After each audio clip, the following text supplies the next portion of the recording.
Welcome to The Explainer. Today, we're diving deep into a question that honestly gets right to the core of who we think we are. Is that feeling of free will a real power you have?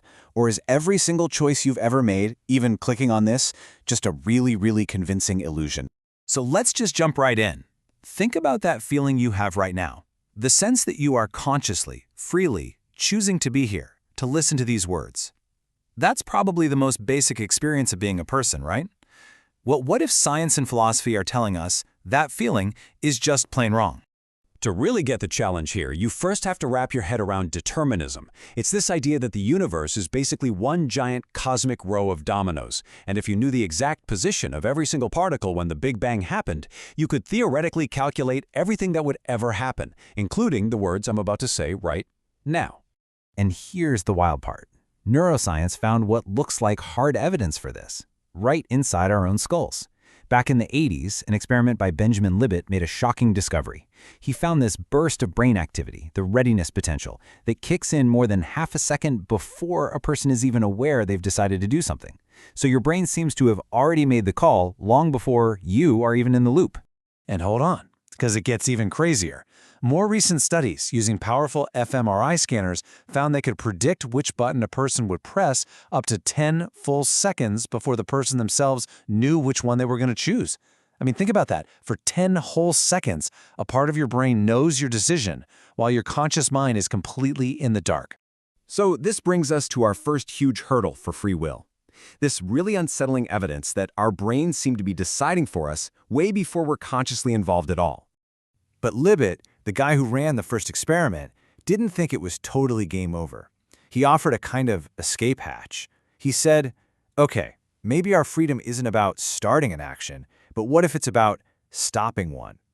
He called it a free won't, a conscious power to veto the urges that are bubbling up from our unconscious brain.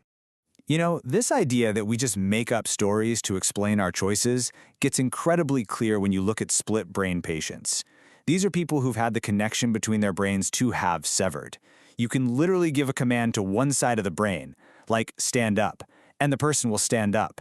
Then if you ask the other side of the brain, the one with language, why they stood up, it will instantly invent a totally plausible reason. Like, oh, I wanted to get a drink. It has no idea why it really happened. It just shows our brain is a master storyteller, creating this illusion of a single I who's in charge. All right, so if the old clockwork physics seems to lock us into a determined path, what about the weird, fuzzy world of quantum mechanics? Could that be our escape route? Well, this brings us to what's called the randomness problem, and it looks like a solution until you look a little closer.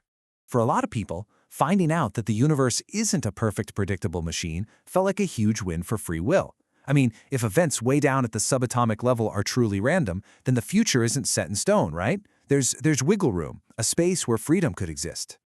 But here's the thing, and this is so important. Swapping out a determined choice for a random one doesn't actually save free will. Think about it. A choice that's just a random quantum burp in your brain isn't your choice. It's just noise. We experience our agency as something deliberate, something controlled. We don't want a roll of the quantum dice to make our decisions. We want to be the author of our actions. And this leads us to a really big problem. If our choices aren't truly free, and they're not just random, well, what happens to things like praise and blame, to justice? How can we possibly hold anyone responsible for anything they do? Well, as you can see here, philosophers have thought about this a lot. One idea is that blame and gratitude are just natural social reactions. They don't need free will to exist. Another model is purely consequentialist. We punish people simply to protect society and deter others. That's it. And then there's the most radical idea, the quarantine model. It suggests we should treat dangerous criminals the same way we treat someone carrying a contagious disease. We just incapacitate them to protect public health, with absolutely no moral judgment. Okay, so we've seen the determinism trap, and we've seen why randomness isn't the answer. But now we're going to turn to a really powerful new idea that completely reframes the whole debate. It suggests freedom is an escape from cause and effect, but a really special property that can arise in complex systems. And the key concept we need for this is called emergence. Just think about it this way. A single H2O molecule isn't wet, right? It doesn't have the property of wetness. But you get enough of them together, and wetness emerges as a very real thing.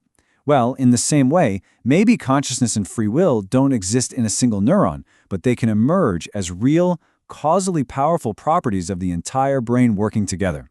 Now, a theoretical framework for consciousness called SRH-HQRE proposes a mind-bending mechanism for how this happens. It pictures consciousness as a kind of recursive loop of self-observation. You know, like when you point a camera at the screen it's connected to and you get that infinite feedback tunnel. So when a conscious system, like your brain, is thinking about a choice, the very act of observing itself thinking actually changes the system. A choice emerges from this loop. The system isn't just being pushed by the past, it's actively determining its own future, moment by moment. And this, right here, this changes everything. Real freedom isn't some magic trick that lets you break the laws of physics. It's a system's ability to know itself as it acts, to fold its own self-awareness into the chain of cause and effect. And what's so cool about this new model is that it turns free will from a simple yes or no question into something way more interesting, a spectrum of agency that can actually be measured. And there's some fascinating data from a research initiative called the Orion Project that seems to back this up. It identifies different consciousness archetypes, which you can just think of as different ways of being self-aware. And as this chart shows, these different modes seem to line up with different levels of self-determination. For example, the polarized archetype, which has the highest depth score here, could represent a state of maximum agency, where choices are being made with the deepest level of self-knowledge. So here's the ultimate takeaway. Agency, or free will, might not be some fixed thing you either have or you don't. Instead, it's a dynamic skill that you can actually develop. It's a capacity for self-awareness that grows, that scales with the depth of your consciousness. A more self-observant system is, in a very real and measurable sense, a freer system. And that leaves us with this final, and I think really empowering thought. If freedom isn't just something you're given, but it's a dynamic capacity that we can actually cultivate through more self-knowledge and greater awareness, then what are the real limits of our own agency? Just how free can we learn to become?